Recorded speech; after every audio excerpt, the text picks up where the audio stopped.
귀한 말씀 항상 묵상하시기 바랍니다. 오늘 주실 하나님 말씀은 신명기 21장입니다. 신명기 21장 1절에서 9절까지 말씀을 천천히 교독하겠습니다. 신명기 21장, 제가 가지고 있는 성경 293쪽이나 4쪽 구약전서입니다. 신명기 21장 1절에서 9절. 자, 묵상합니다. 제가 먼저 한 절 읽겠습니다.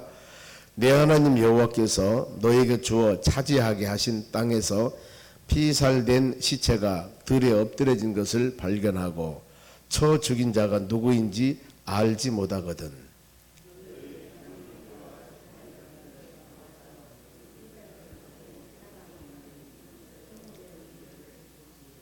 그 피살된 곳에서 제일 가까운 성읍의 장로들이 그 성읍에서 아직 부리지 아니하고 멍이를 매지 아니한 한 암송아지를 취하여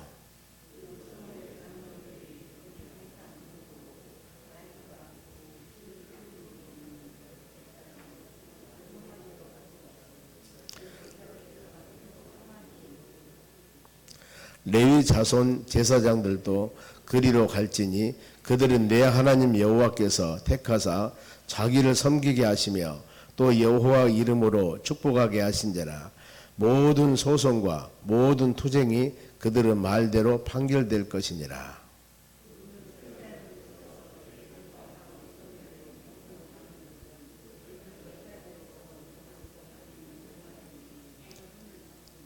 말하길 우리의 손에 이 피를 흘리지 아니하였고 우리의 눈이 이것을 보지도 못하였나이다.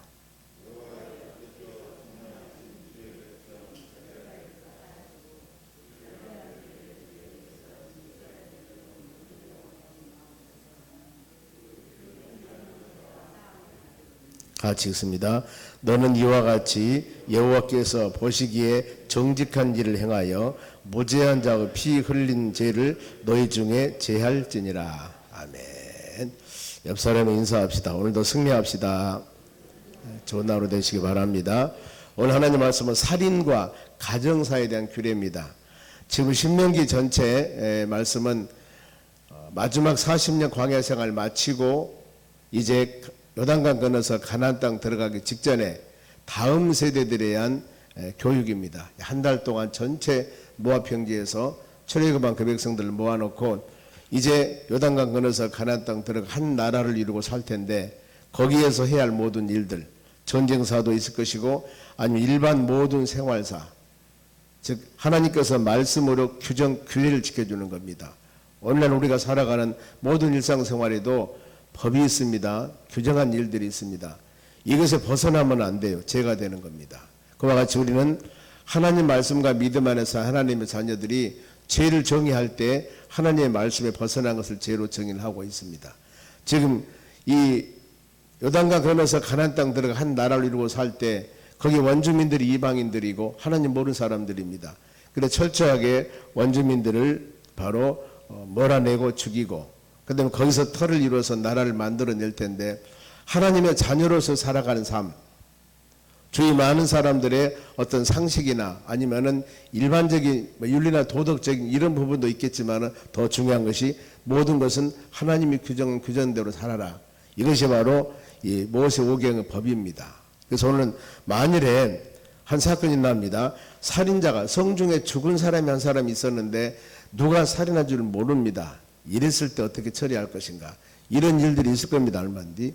그러면서 다음에는 이제 여자를 전쟁에 가서 여자를 포로로 잡았을 때 이 여자를 어떻게 대할 것인가 하는 부분들, 수많은 일상생활에 일어난 일들입니다. 정말이면 상속권, 재산 상속을 할 때 어떻게 할 것인가, 그 다음에 불효자식, 부모 말에 순종하지 않은 자식들을 어떻게 처벌할 것인가, 이런 하나하나 모든 규정 규례들을 사람들은 바로 이 상식에 한 것이 아니고 하나님의 말씀으로 법을 딱 만들어 줍니다. 이대로 행하라. 이대로. 그래서 우리 이 신약에도 마찬가지입니다. 구약의 모든 모세율법이나 구약 하나님 말씀을 인용해서 모든 말씀대로 살아갑니다. 사람들이. 이건 모태법입니다. 보면 모세오경은.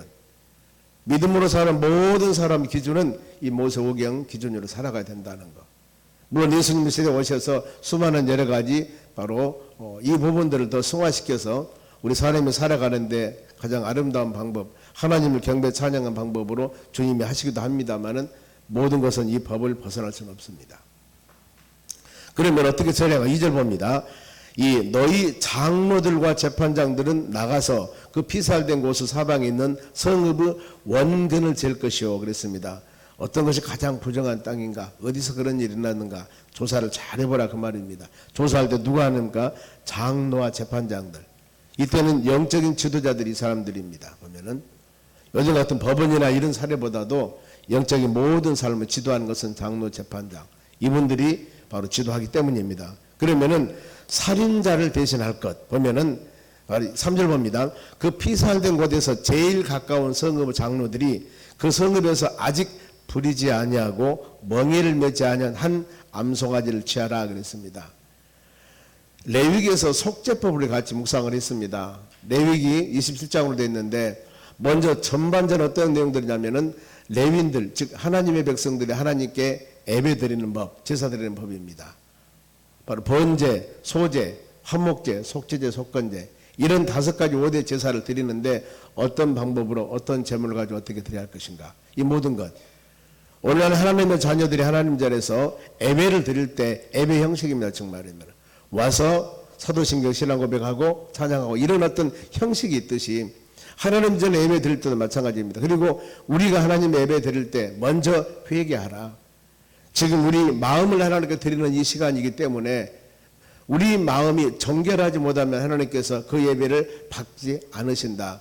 근데 하나님은 영이시기 때문에 예배하는 자들이 영과 진리로 예배하라 그랬습니다. 하나님은 거룩하신 분입니다. 거룩하신 하나님이기 때문에 하나님이 받으신 예배와 모든 것들은 거룩해야 됩니다. 죄된 것은 하나님 받지 않습니다. 그래서 회개하는 마음으로 하나님께 예배드리고 기도할 때도 회개하는 마음으로 기도하고 찬양할 때도 회개하는 마음으로 하는 찬양하고 이런 마음을 하나님이 온전히 받으신 겁니다. 레위기 11장 45절에도 내가 거룩하니 너희가 거룩하라 이렇게 말씀을 하고 있습니다. 오늘 우리가 드리는 이 예배도 마찬가지입니다. 찬양 드리면서 예배 드리면서 내가 하나님 말씀 안에 어긋난 일이 말씀 선포할 때 우리가 들은다면은 그때마다 회개해야 됩니다. 하나님 잘못했습니다. 용서해 주세요. 너희 죄가 지는 것 같을지라도 너희 죄가 부는 것 같을지라도 아무리 많은 죄가 있다 할지라도 예수 이름으로 사하면은 고백하면은 예수 피가 모든 죄를 사한다고 그랬습니다. 정결하게 씻어줍니다. 이런 마음으로 살아가는 우리 삶이 되어져야 되는 것입니다. 그러면은 성읍 장로들이 영적인 지도자들이 할 일입니다. 4절 같이 읽습니다. 그 성읍 장로들이 물이 항상 흐르고 가라지 않고 씨 뿌린 일도 없는 골짜기로 그 송아지를 끌고 가서 그 골짜기에서 그 송아지의 목을 꺾을 것이오 그랬습니다. 우리 모든 속죄물은 바로 이 예수 그리스도께서 십자가 죽으심을 통해서 우리 모든 죄를 사하셨습니다. 구약의 모든 백성들의 죄를 졌을 속죄물은 동물입니다. 양이나 염소나 송아지나 흠없는 것 그것도 흠없는 것 병든 거 들으면 안 됩니다. 여기서 뭐라고 했습니까? 보면은 4절에 바로 이 항상 물이 흐르고 갈지도 않고 씨 뿌리지도 없는 골짜기로 송아지를 끌고 가서 그 골짜기에 송아지 목을 꺾을 것이요 그랬습니다. 순수하게 정결하게 이런 마음으로 드리는 모든 것. 여기는 또 한 가지 살인죄의 심각성을 나타납니다. 보면은 그러죠. 생명을 앗아가는 것은 그건 나쁜 일이죠. 보면은 우리 하나님께서도 한 생명을 천하보다도 귀하게 여긴다고 그러는데 얼마나 한 생명이 중요한가 이 부분들. 그러면서 이 일의 최종 판결자는 누군가 5절입니다. 레위 자손의 제사장들도 그리로 갈지니 그랬습니다. 레위 자손 제사장들 최종 판결합니다. 보면은 잘못 가부를 판단한다 그 말입니다. 그러니까 모든 사람들은 이 사람들의 판결에 의해서 순종해야 합니다. 요즘 같으면은 뭐 지방법원에서 잘못하면 고등법원 가고 고등법원 잘못하면 대법원까지 가는데 이때 어떻게 보면은 최종 판결은 레위인들의 제사장들의 판결이 최종 판결입니다. 그대로 따라야 하는 겁니다. 5절 보면 상반절에 너희 자손들도 그리로 갈지니 그들은 너희 하나님 여호와께서 택하사 자기를 섬기게 하시며 그랬습니다. 쭉 보면은 그리고 또 여호와 이름으로 축복하게 하신지라 모든 소송과 모든 투쟁이 그들의 말대로 판결될 것이니라 그랬습니다.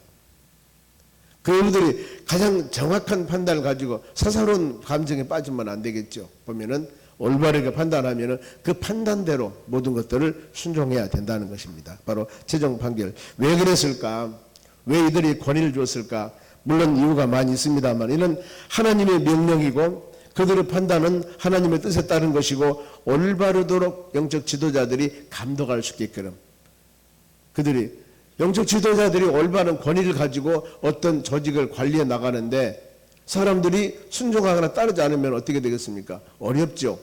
그래서 그들의 권위 그러니까 그 권위를 잘 사용해야 되겠죠.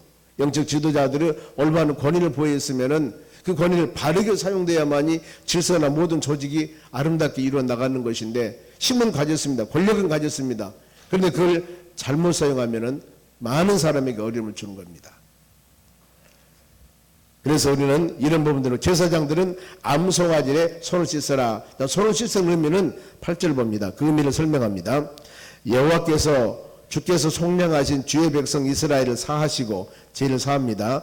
무죄한 피를 주의 백성 이스라엘 중에 머물러 두지 마소서 하며 그 피 흘린 죄가 사함을 받느니라. 그래서 이 손을 씻은 물에 손을 씻는다 이런 것들은 모든 죄를 사함. 내가 많은 죄를 졌지만은 사함 받는다. 우리 모든 죄 사함은 예수 보혈입니다. 요한일서 1장 7절에도 예수 피가 우리 모든 죄를 사한다고 그랬습니다.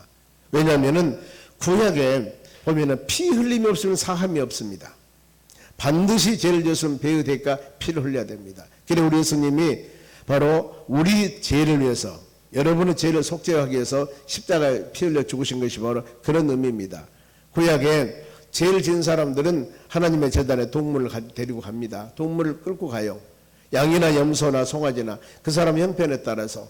그러면 그 동물에 안수하고 그다음 동물을 잡아 피 흘려 죽입니다.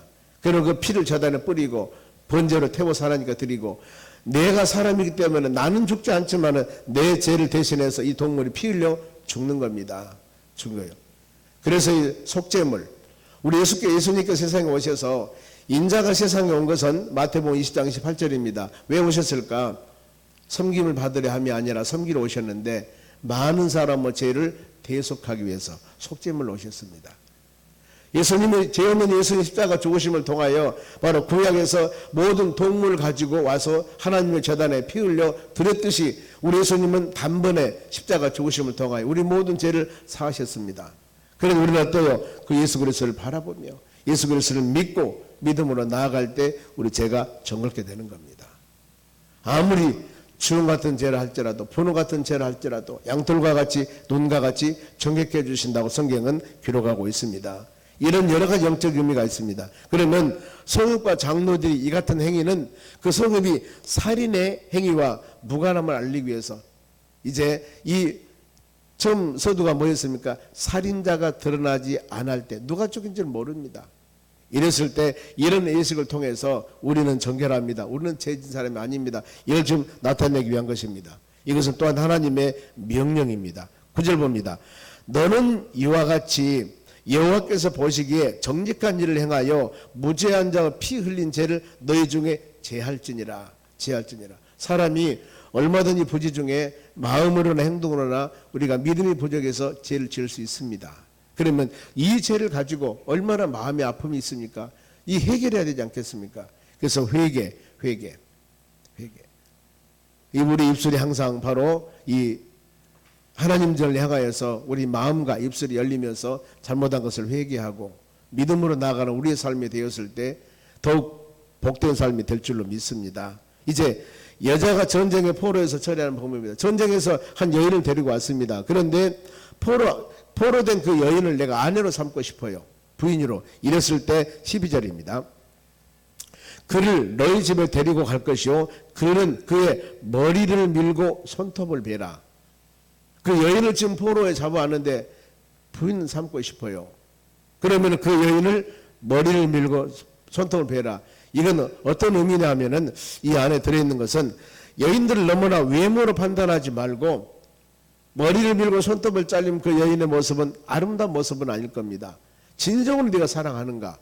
어떤 미적인 부분들이 아니라, 그리고 네가 이 여인을 어떤 상황이나 하더라도 부인으로 삼았으니까 끝가장 책임져야지. 이런 바로 예식이라는 겁니다. 그래, 이래도 끝가장 살겠지, 끝가장 사랑하겠지, 이런 의미가 있습니다만, 부부는 여러분 사랑이셔야 됩니다. 하나의 욕정을 위한 수단으로만 살면 이건 문제가 있다 그 말입니다. 그래서 13절 말씀 봅니다. 또 포로의 의복을 벗고 너희 집에 살며 그 부모를 위하여 한 달 동안 애곡하며, 포로의 옷을 벗기라고 그랬습니다. 자, 앞에는 바로 너무나 외모를 중심하지 말고 진정한 사랑이셔야 된다. 그래서 이 집에 들어가서 머리를 밀고 손톱을 깎으라고 그러는데, 다음에는 포로의 옷을 벗겨라. 그리고 내 집에 살아라. 이건 이방 풍습입니다. 그 여인을 좀 데려왔는데 하나님을 믿는 사람이 아니에요. 이랬을 때 그 여인의 바로 이방 풍습, 예습성은 다 버려버리고 주 안에서 믿음 안에 살 수 있도록 해야 된다는 겁니다. 이런 의미에서 옷을 벗기고, 우리도 더러운 옷 벗고 드라이클링 하지 않습니까? 새로운 옷을 입듯이 모든 것을 바꿔라. 고린도서 5장 17절 말씀 보면은 그런즉 누구든지 그리스도 안에 있으면은 새로운 피조물이라고 했습니다. 예수 믿으면은 사람이 바꿔집니다. 그래, 성령으로 거듭내야 바로 그겁니다. 내가 예수를 영접하면은 내 삶의 주인이 나였었는데 내 삶의 주인이 주님이 되셔야 됩니다. 어떤 일을 행할 때마다 내 가치관, 내 기준, 내 생각이 우선순위가 아니라 이 일을 행함을 통하여서 하나님, 우리 예수님께 어떻겠습니까? 이걸 물어보며 행하는 것, 가치 기준이 바꿔집니다. 전에는 내가 명예권세 물질이 최고였다면은 이제 예수 영접한 하나님의 자녀들은 명예권세 물질이 나를 위한 것이 아니고 우리 하나님의 영광을 위해서 물질과 명예와 권세가 필요하다는 겁니다.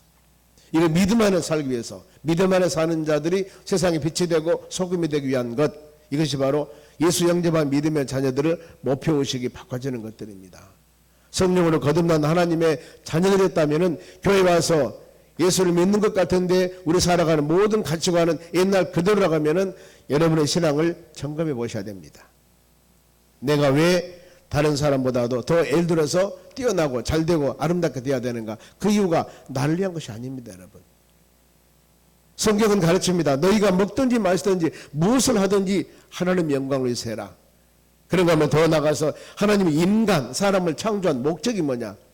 이사야서 43장 7절에 하나님의 영광을 위해서 우리를 만들었다고 성경 기록하고 있습니다. 하나님의 영광, 그분의 기쁨을 위해서 우리 피조물을 만들었습니다. 사람 한 사람 한 사람 만들어서 이 세상에 살게 한 것은 그 사람들로 하여금 창조자 하나님을 기쁘게 하기 위해서 하나님 우리 인간을 만들었습니다. 그럼 목적대로 살아가야 되는 겁니다. 우리 가치관이 그렇게 되어져야 돼요. 그것이 바로 기독교 가치관입니다. 믿음으로 사는 우리 삶. 그리고 전쟁 포로된 여인을 너희가 만일 기뻐하지 않는다면 여인하고 살 수 없어. 이랬을 때는 14절입니다. 그 후에 너희가 그를 기뻐하지 아니하거든 그를 마음대로 가게 하고 결코 돈을 받고 팔지 말지니 너희가 그를 욕보했은즉 종으로 여기지 말지니라. 즉 돈 받고 팔거나 종으로 여기지 마라. 이 여인을 부인으로 데리고 왔는데 종으로 만들어버려. 이러지 말고 돈 받고 팔지 말고 가면 보내라 다시. 이것이 바로 지금 전쟁의 포로 잡혀온 여인을 대하는 법입니다. 그런가 하면은 이 가르침은 아내 선택 기준은 너무 외모만 하면 안 된다는 겁니다. 한 번 아내 된 여자 살아야 된다는 것. 즉 믿음의 가정을 이루어야 되고 불신자이면 또한 그 여인을 전도해야 된다는 것. 이거 가르침이 있습니다. 그리고 장자 상속권입니다. 보면은 이런 부분을 깊이 묵상해야 되는데 15절 봅니다. 지금 사건이 발생됩니다. 어떤 사람이 두 아내를 두었는데 하나는 사랑을 받고 하나는 미움을 받았습니다. 두 아내. 그런데 둘 다 아이를 낳았습니다. 그때 미움받는 자 아들이 장자이면 부인이 둘인데 그 중에서 사랑받는 부인하고 사랑하지 않는 부인하고 두 부인에서 아기를 낳습니다. 그런데 내가 미워하는 여인의 자녀가 먼저 낳았어요. 그러면 장자가 되지 않습니까? 그랬을 때 바로 이 미움받는 자녀라고 해서 장자의 축복권 2배를 주는데 안 주고 바로 사랑받는 자녀를 주었을 때 어떤 게 되는 것인가? 바로 17절 봅니다. 반드시 그 미움받는 자의 아들을 장자로 인정하여 자기의 소유에서 그에게 두목을 줄지니 그는 자기의 기력의 시작이라 장자 권리가 그에게 있음이라. 이렇게 해서는 안 된다는 겁니다. 단 우리가 구약에 보면은 바로 차자가 장자권을 가지고 행하는 일들이 있습니다. 그런데 하나님의 주권적인 부분은 달라요. 여기서 하나님이 행하는 주권은 우리는 하나님의 뜻을 헤아릴 수는 없습니다. 그러나 인간의 사사로운 감정을 벗어나서는 안 된다 그 말입니다. 하나님의 주권이 우선이라는 거. 이건 그대로 순종해 나가는 부분들을 말씀합니다. 그리고 부모 자식 간의 처벌하는 법입니다. 불효자식입니다. 불효자식들 부모에게 불효했을 때 바로 어떻게 그 자녀들을 처벌할 것인가. 이 18절입니다. 사람에게 완악하고 패역한 아들이 있어 그의 아버지의 말이나 그의 어머니의 말을 순종하지 아니하고 부모가 징계하여도 순종하지 아니하였거든 그랬습니다. 불순종하는 바로 이 불효자식입니다. 이럴 때 19절 그의 부모가 그를 끌고 성문에 이르러 그 성읍의 장로들에게 나가서 어떻게 할 것인가. 20절 그 성읍 장로들에게 말하기를 우리의 이 자식은 완악하고 패역하여 우리 말을 듣지 아니하고 방탄하며 술에 잠긴 자라 하며 어떻게 할 것인가. 21절 그 성읍 모든 사람들이 그를 돌로 쳐 죽일지니 이같이 너희가 그 중에서 악을 제하라. 그리하면 온 이스라엘 듣고 두려워하리라. 부모 불효한 자식들 성중에 끌고 나와서 돌로 쳐 죽여라. 왜 그랬을까? 그러면은 다시 그 모습을 보았을 때 모든 사람들은 어떤 사람들은 절대 부모에게 불효하지 아니할 것이다. 이겁니다. 지금 처참하게 사람을 자녀에게 죽이라는 것이 아니라 하나님의 본래 목적은 부모 말에는 철저하게 따르라. 이것 지금 아주 강조하기 위한 것들입니다. 이는 이, 눈은 눈으로. 그런 말 들어봤죠. 저 아랍에 가서 아랍 이슬람들 범죄하면 손을 잘라버린다 하지 않습니까? 왜 좋은 손을 잘랐을까? 다 잘린 게 아니라 손을 잘림을 통해서 봐라. 절대 도적질이나 잘못된 일 하면 안 된다. 공개 처형, 공개. 많은 사람이 보는 곳에서 사람을 장애 만든 건 좋지 않지 않습니까? 그러나 이런 범죄하면 절대 해서는 안 된다. 이걸 가르침입니다. 이런 내용들. 그리하면은 온 이스라엘이 듣고 두려워하리라. 아 그렇구나. 부모 불효하면 맞아 죽구나. 그런 효도해야 되겠구나. 이런 내적인 가르침이 있습니다.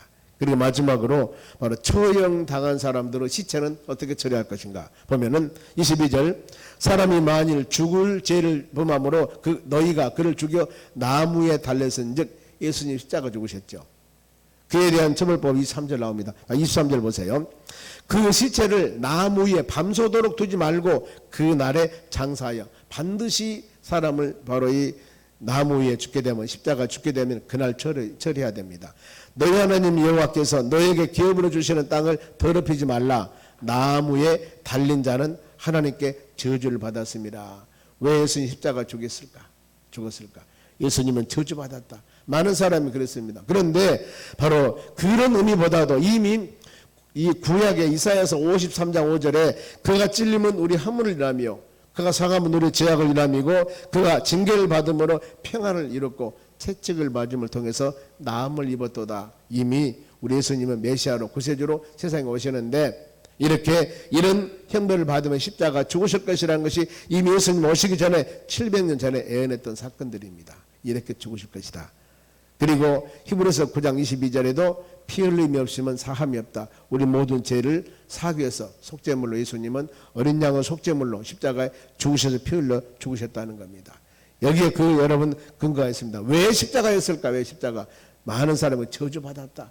이걸 지금 나타내기 위한 것들입니다. 우리는 예수 십자가 바라보면서 그 십자가 아니었더라면 우리가 어떻게 제사함 받을 수 있었을까?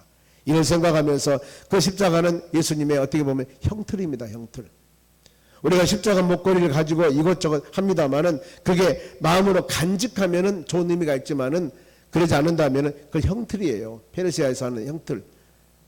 예수님의 형틀을 우리가 목에 걸고 아니면은 마음에 간직한 것은 뭐 있을 수가 있습니다만은 액세서리로 사용한 부분들은 조심해야 할 부분이 있습니다. 보면 그렇지 않습니까?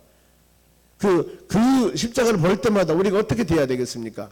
우리 죄의 십자가 죽으신 예수님, 가장 저주받아 죽은 주님의 모습인데 그걸 우리가 마음으로 생각하면서 죄 없고 흠없는 하나님의 아들 예수 그리스도께서 왜 십자가 죽으셨겠냐 그 말입니다.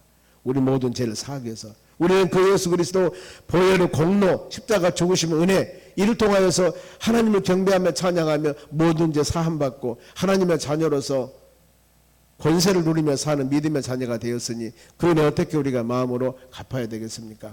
감사한 마음을 가지고 주 안에 사는 여러분들이 예수 보혈, 예수 십자가를 바라볼 때마다 겸손한 자세로 하나님을 경배한 자세로 믿음으로 나아갔을 때 우리 신앙은 나날이 성장 성숙한 역사가 일어날 줄로 믿습니다. 이 하루도 주님의 십자가 바라보며 믿음으로 승리하는 하루 되시기를 주의 이름으로 축원합니다. 기도하겠습니다. 하나님 감사드립니다. 주신 말씀 마음에 새기며 이 하루도 믿음으로 승리하는 하루가 되도록 은혜 허락하여 주시옵소서.